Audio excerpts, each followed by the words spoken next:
Okay, we're now going to tend to the sword. We're going to care for it. Remember, it's got oil on now from beforehand. So we got to get the oil off so we can examine the sword, and then we're going to put a new layer of oil on.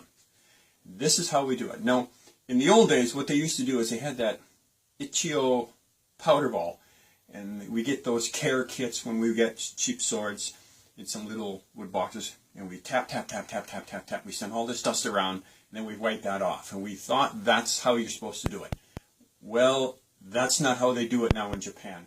The museums now in Japan that are in charge of these very ancient heirloom quality katanas, they don't use that. And they don't use it because it damages the sword. It always damages the sword. You know it always damages the sword because if you ever use one of those things and you grab the paper and you wipe all the stuff down, if you look at the paper's gray. Well, the cloth is not gray, and the Ichigo powder is not gray. What is that gray from? That gray is the steel. You're wiping steel off. You're erasing that hormone.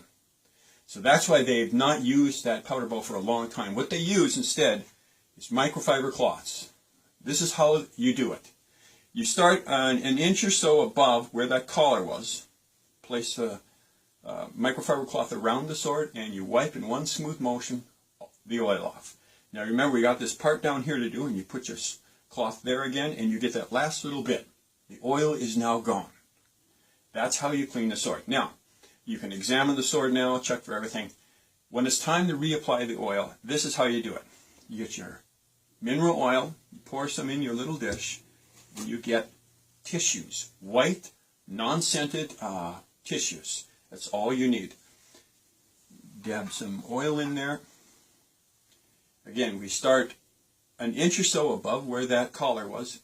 Lay the lid on, a thick coating. Go back down here to where we started, go down a little bit.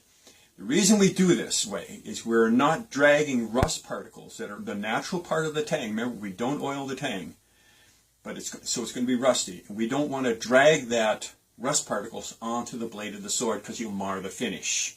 So what we're doing is we first do the top part of the sword, and then we just go back and catch that little bit. Now there's too much oil on right now, so what you do is you grab another Kleenex, or tissue I guess you'd call it, and you again go to that same place where you start, just an inch or so above where the collar was, wipe off the extra oil, come down here, catch that little bit extra. The sword is now perfectly oiled. Thank you.